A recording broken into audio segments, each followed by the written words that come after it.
सूर्य अर्घ देने के टाइम पर, सूर्य अर्घ देते समय आपको किन बातों का ध्यान रखना चाहिए।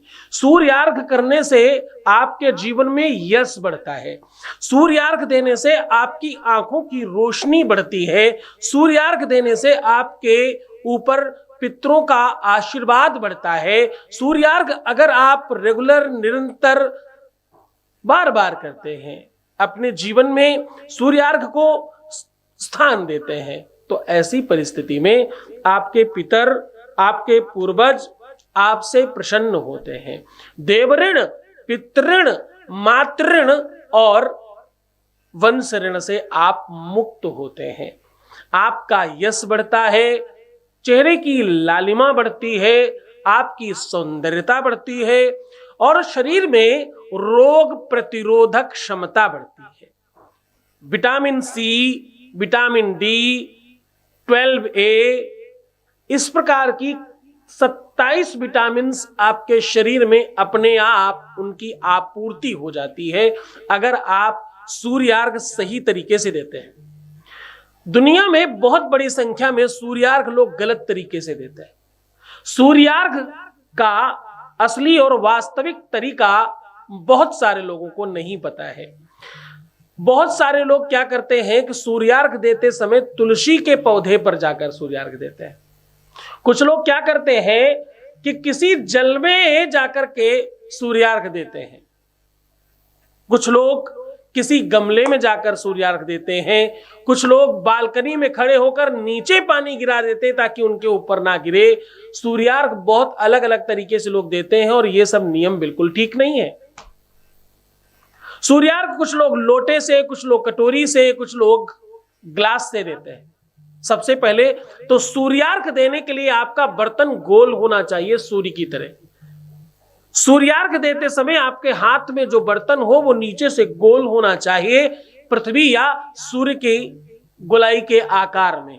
सबसे पहला तरीका, इसलिए प्रयास करें ग्लास और कटोरी से नहीं देकर आप हमेशा जब भी सूर्यार्घ दें तो आपके हाथ में लोटा होना चाहिए और लोटा नीचे से गोल होना चाहिए। ऐसा हो तो सूर्यार्घ श्रेष्ठ माना जाता है। सूर्यार्घ देते समय आपको स्टील का, कांच का बर्तन इस्तेमाल नहीं करना चाहिए। सूर्यार्घ सबसे श्रेष्ठ ताम्र पात्र में होता है, दूसरे नंबर पर पीतल में होता है और तीसरे नंबर पर कसकुट नाम की, जिसे आप और रिफाइंड करके गीलट भी समझ सकते हैं, उसके बर्तन को भी आप इस्तेमाल कर सकते हैं। सूर्यार्घ देने में एक और बहुत महत्वपूर्ण चीज का ध्यान रखना है कि आपको जल सीधा नल से या आपके आरओ से नहीं लेना चाहिए। क्या करना चाहिए? सूर्यार्घ देने में या तो आपका पूजन का जल होना चाहिए या तो कोई तीर्थ का जल पहले उस बर्तन में डालें फिर दूसरा जल लें। ऐसा करने से सूर्यार्घ श्रेष्ठ माना जाता है। अगली बात, सूर्यार्घ देते समय आपको खाली पानी से जल नहीं देना चाहिए। हमारे यहां अतिथियों को खाली पानी पिलाया तक नहीं जाता और आप खाली लोटा लेकर खड़े हो जाते हैं सूर्यार्घ देने। एकदम गलत बात है। इसमें आपको कम से कम थोड़ी सी लाल रोली डाल दीजिए, थोड़ी दूर्वा डाल दीजिए और थोड़े से अक्षत डाल दीजिए। ये तीन चीजों को डालकर जो लोग सूर्यार्घ देते हैं उनके जीवन में श्रेष्ठता बढ़ती है और सूर्यार्घ उनका सफल होता है। इसी में अगर आप लाल फूल डालते हैं तो आपके जीवन में रक्त संचार बढ़ता है और आपके हृदय से संबंधित रोग समाप्त होते हैं और आपका दिल कभी नहीं टूटता, रिश्ते आपके बढ़िया बने रहते हैं। सूर्यार्घ देते समय आपको एक और बहुत खास बात का ध्यान रखना चाहिए। सूर्यार्घ देने में आपके हाथ आपके सर के ऊपर जाने चाहिए। आपका हाथ आपके सर के ऊपर जा सकता है। परमात्मा ने आपके हाथ बड़े बनाए हैं तो आपको अपना लोटा अपने सर के ऊपर रखना चाहिए।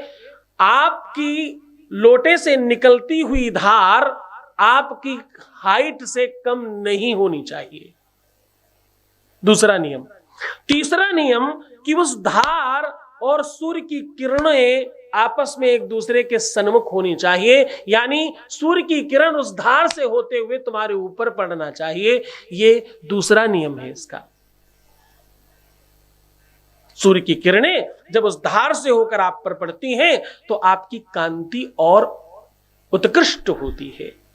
आपकी शारीरिक रंग और शारीरिक जितनी भी कांति है, शारीरिक बनावट जो है, शारीरिक सुंदरता जो है, शारीरिक रोग प्रतिरोधक क्षमता जो है, शरीर में जो भी पुष्टता है, शरीर में जो भी श्रेष्ठता है, उन सब चीजों में वृद्धि होती है। और एक बात, सूर्यार्घ जैसे ही जमीन पर गिरता है वैसे ही वो अमृत तुल्य बन जाता है और उसकी छींटें तुम पर पड़नी ही चाहिए। आशीर्वाद तुम्हें मिलना ही चाहिए पलटकर।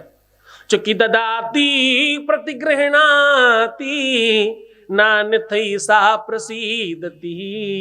जो देते हो वो तुम्हें वापस मिलता है, आने दीजिए।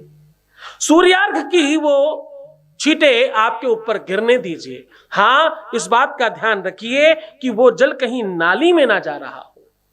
हां, इस बात का ध्यान रखिए कि वो जल किसी अशुद्ध जगह में ना जा रहा हो। इसलिए बुद्धिमान लोग, ज्ञानी लोग, श्रेष्ठ लोग जो होते हैं वो नीचे एक बर्तन रख देते हैं, उसमें जल गिराते हैं। छींटे तो पड़ रहे होते हैं लेकिन जल विशुद्धता से एक जगह इकट्ठे हो रहा होता है और वो इकट्ठा जल आप कभी भी गमले इत्यादि में डाल सकते हैं।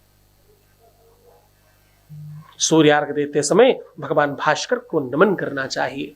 सूर्यार्घ देते समय भगवान भास्कर का, भगवान सूर्य नारायण को बारंबार प्रणाम करना चाहिए। घणी सूर्याय नमः, ओम हम सूर्याय नमः इत्यादि मंत्रों से उनको नमन करना, उनको प्रणाम करना, ये विधि का अगला विधान है। और सूर्यार्घ संपन्न होते ही आपको सूर्य मुद्रा बनाकर सूर्य का दर्शन करना चाहिए इस छिद्र से। ऐसा करने से आपकी आंखों की रोशनी, शारीरिक ऊर्जा और आपके शरीर का प्रकाश और आपके चेहरे का नूर बहुत बढ़ जाता है। बीमारियां तत्काल आपसे दूर भागने लगती हैं। इस पूरे नियम को, पूरी पद्धति को तत्कालीन तरीके से आप अगर अपने जीवन में इस्तेमाल करते हैं, इसका प्रादुर्भाव अपने जीवन में होने देते हैं, तो आपका जीवन सुखमय होता है। और आपको फिर कहना पड़ेगा, मेरा हर क्षण हर पल शिवमय हो रहा है और सुखमय हो रहा है।